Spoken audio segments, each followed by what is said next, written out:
What's up, guys? Tim Halston with DragBoss Garage. That's my buddy Bob's 427 sock motor with a single 4-barrel intake. It's a pretty rare carburetor. Now this video has some Chevy stuff, so if you're a Ford guy and don't want to see it, you better stop now. But it's stuff that's unique, you're never going to see anywhere else. Now I showed you that L88 head, but I don't know if anybody noticed what's next to it. You see that? Those are 429 Super Cobra Jet heads? Dove C. Dove C. Dove C. 429 Dove C. So those are the big block Ford heads. And you can see that they already come from the factory, cut for screw and studs.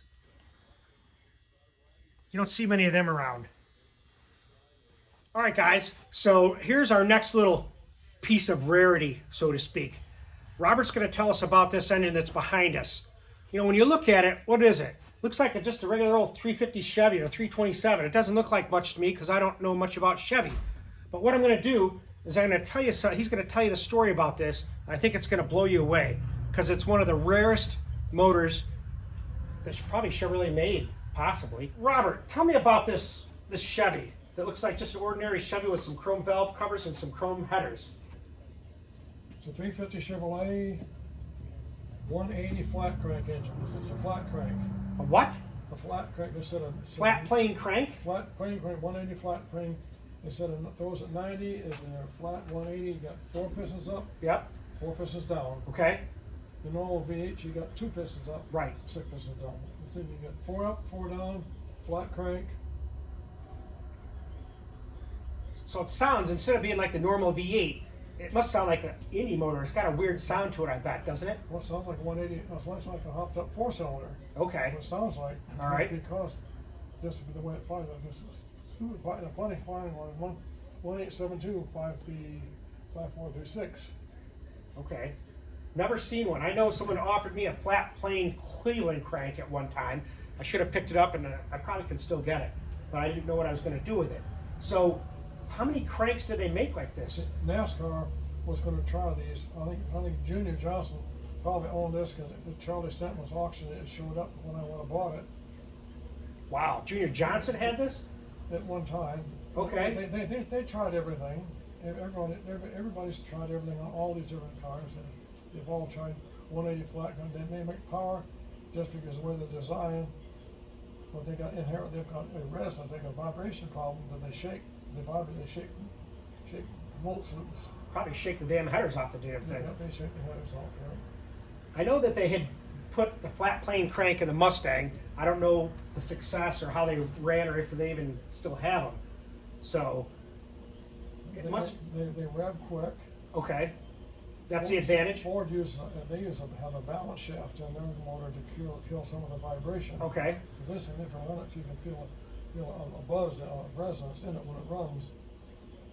Dang, we're going to have to fire this up, don't you think? It runs. Like you say, something like a hopped up 4-cylinder. You guys want to hear it run? So what is this? A camera piston? Yeah, camera piston. Here, bring it over here and we can see it in the camera. Camera. Wow. Ooh, that's heavy combo, man. Yeah. How much does that piston weigh? 500 grams? All those pistons are like 700 grams. 700. Yeah. Check it out. That's an early camera piston. Now, what's the rod? It's a 390 rod. 390 rod. Yep. Look at that big piece. Man, that's beautiful. When it runs, the exhaust valve's been bouncing on the piston. Yeah, let's show them. When you rev it up, You can see that right there. the exhaust valve's bouncing on the piston. Remember when I was building my Clevelands, when you built them, you told me that you always want that piston just to brush the carbon off Yep, it. that's it. You want that quench as tight as possible and make that horsepower. The maximum is you want everything touching everything, because that's when you get the maximum compression. If compression is what you want. Yep, and I'll tell you, my pistons, when I see them, you could see just the carbon brushed off the top pistons. I have a couple pictures I'll probably put on here. You know, that motor you made for me, that Cleveland, it was 385 cubic inches is what it ended up being. Actually, it was a 383. And then remember, you told me, you said, Tim, you better I had those steel guides in the heads from Ford, those A3 heads. You said, you better get them out of there, or they're going to break and hang up. The valve's going to hang up. Remember you told me that? And I said, ah, it ain't going to hang up. I ain't worried about it. So I took it to the dyno, and what happened? It hung up. Yep. So I came back with my tail between my legs, and I said, Robert, here's the issue. You didn't say anything. You didn't say I told you so. You didn't say anything. You said, let's put some bronze guides in it. Remember? And Wayne took care of the heads. We got it all cleaned up, put it back on there, took it back to the dyno, and that Cleveland 385 cubic inches made 668 horsepower. I'll tell you, that was the best Cleveland I ever had. I ran that thing for 5 years. I beat the living snot out of it, shifted at 7,500 RPM, going through the traps at $8,000, and that thing had a best of a 999, and my car was weighing like 3275 at that time. And what happened was, after all those runs, 5 years, I was at a Ford event actually, and I started racing, and then I noticed at the end of the track it was banging, pop, pop, pop, pop, pop, and it was running like 1016. Then I found out that it was only running on 7 cylinders with a 1016. I took the heads apart, and the piston, the valve spring had broken, cracked the piston I think, and it went right through the cylinder number 5 right down into the bulkhead, and that motor was done. But man, that was a great engine right there. Thanks, Robert, for that, those memories. That's where all those wheel standing pictures come from that I have, for the most part, other than the big giant one, was from Robert's work right there in Calvert suspension. So, what's next, Robert? Tractors? Are we going to fire this up? You think you can do it? Well, it can happen, yeah. All right. Let's see what we can do. Stay tuned.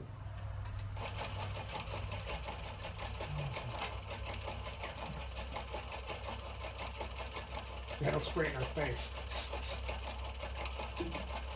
You're not like one of those guys that sprays a ton of that in there.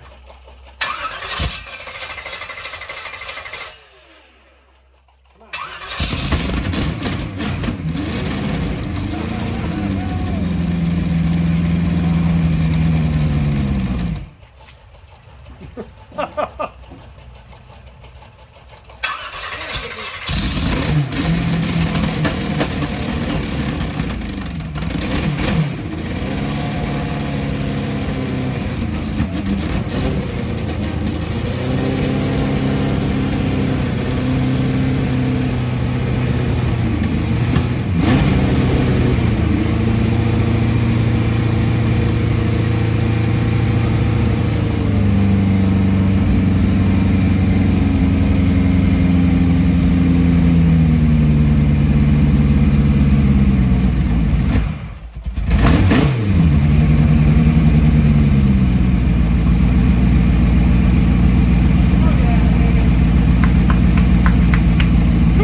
That sound is like a freaking. Special, cost you a whole lot of money. A special billet, globe is in a different place. So, you heard it run. It's amazing. I've just never heard anything run like that. So it's got, what heads are on that? Anything special? Just standard Chevrolet aluminum heads. That's it. Old race car heads. What compression is this thing? This is a 10-to-1 motor also. 10-to-1. What about the cam? The cam's special, obviously, right? It's a special cam, the bullet drawn for this motor for a 180 flat crank motor. They ground it for me. Firing order, like I said. Is that the specs? That's the specs. Yeah. I'll take a picture. I'll take. You don't care if I take a picture of it, do you? I'll take a picture of the cam specs and put it on here. Let me read it. Yeah, pull that pin. All right, guys. I didn't have my glasses, so here's what it is. So duration at 50. 242, 249. A lobe lift of 380, 382, 382. Gross valve lift is 573, 573. It's a, you want to put it in a 104 intake center line. I can't really see what the lobe separation angle is. It's a 108. 108. I believe it's 108, yeah. In at 104. So let me see if I can just put it right up here. It is a hydraulic roller grind with flat solid lifters on it. Run at 0 clearance, 10 pounds. So I'll put a picture because I'm probably moving around a little bit. So it's a solid roller. It's a hydraulic roller camshaft with solid rollers on it. I mean, I know what you're saying, but I don't know what you're saying. They grind the camshaft. They have that particular roller grind. Yeah. Hydraulic roller, but they put solid rollers on it and just run it at almost no clearance. Really? About 5,000 lives. Just one. Kind of instead of 15 or 20 or whatever. And so hydraulic, you're on zero, but this one here, they only use 25,000 for these. This a hydraulic roller kind with solid rollers is running almost zero clearance. Okay. All right, guys. You saw the 180-degree flat plane crank in the, what size engine is that, Robert? 350 cubic. 350 cubic inch Chevy. Let's see what else we can get into. So look at this. There's a 1958 348. You're boring it over a little? 30 over. 30 over. You bore off the mains because the deck on this thing is not flat like a normal vehicle. It's angled deck.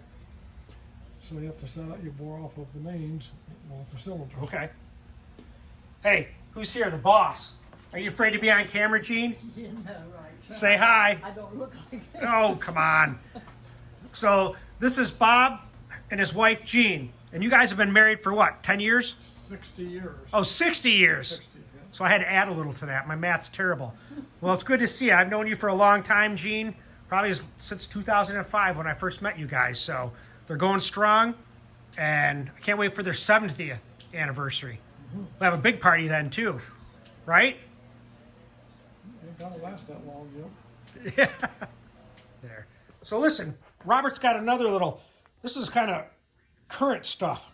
What are these pistons look These are wasted? Mopar new Hellcat pistons. Hellcat. Yep. And this is on the skirts. That's what happens when you dial up the boost and get it too lean. Wow. Detonation. Let's see a good picture of that skirt because I can't hold it in video. Let's see. Detonation. Wow. They swell up. Anytime you got shiny spots on the shiny black on the top Yep. with no carbon, that's detonation. Yeah, I see that. Usually you can get it off your finger Yep, or whatever. that's burnt in there. Detonation. Heat. Damn, man. So what did you do to it? Build a motor? We fixed a cylinder and replaced the pistons and put it back together. Man, you do everything here at Beach Performance. No monkeying around. We had a sleeve, we had a steel sleeve in one cylinder because to keep it standard. You had a special steel sleeve made by those guys up in Cleveland. Dartmouth? Easy Slider. Easy Slider? Yep. That's the name of their sleeves? Yep. Easy Slider. That's the company. It's Quaker City Castings, but they have a subset. It's just Easy Slider. Yeah. Like Easy Rider. Yeah, but Only Easy different. Slider, and they make steel sleeves. Not cast. Not cast, steel. Wow. No kidding. All right, let's see what we can get into. So I'll put a picture. You can see the car while we're talking about it. So it went in the 8s. Yep. Super comp. Yep. Had a Lenco in it first. We put a clutchless 4-speed in it, which I love. That there's nothing like a clutchless 4-speed. Really? Nothing like, just like driving a typewriter. So a clutchless 4-speed. What's that transmission based on? Turbo 400? What? No, a clutchless 4-speed. This is a 4-speed transmission made by Jerry Hemingson. Jerry Hemingson made the transmission. Okay. He ended up making NASCAR transmissions. You shift it on the go, no clutch, just jerk it. Bam. And it screws it from one gear into the next gear. Just, Yep. And you can't let off because you let off, it becomes a ratchet. Got it. So you just hold it to the boards, man. And just... Make all your shifts on the floor, and high gear is just locked in. Okay. So when you let off in high gear, it does back down. But driving it normally, you have to shift it, go. You can't let off. Wow. What's it like driving around the pits with that? Anything different than any other Just to transfer? make sure that you pull it and keep some Tension on it so it tension stays on it, in gear. Yeah. and just jerk the handle. Nice. Man, what's this little guy? Little magneto. Vertex magneto. Nice. I had one of these. I bought one of these complete, and I ended up selling it. But it was for a actually it's for an FE. Yep. I got it from a guy that had passed away. You saw that video where I went to his house. I put a Vertex mag in the guy's 390 that we built for him years back. The only problem is that they're sort of tall. A Ford Yeah. with redistributors in the front, Yeah. and a little bit tall. If you got a hood that comes down, you can't close the hood Okay. because they didn't stick up. But they work. You know, that's just a ignition system in a box. You've got your generator, you got everything. The more it winds up, the more spark you got. Nice. The higher you rev it up, the more spark you get. The 50,000 volts or probably more. They make lots of voltage. All your race car, all your sprint car use them because you got no battery. Right. You Makes a got big difference. your whole ignition system in a while. Like I said, the more they rev out, the more spark you got. They're a little bit touchy on the bottom end because they don't crank too fast. So you run the spark plug gap real close so that it will start. Okay. Other than that, it makes fire all the way up to the top. Wow. See, this is the stuff about DragBoss Garage. The guys that I'm meeting here have been around. Like I said, Bob's been doing this for 50 years. You're not going to see this stuff again. This is history, and that's why I'm trying to preserve it on DBG. So you get ready for a lot more on the way. Always learning something new at DragBoss Garage.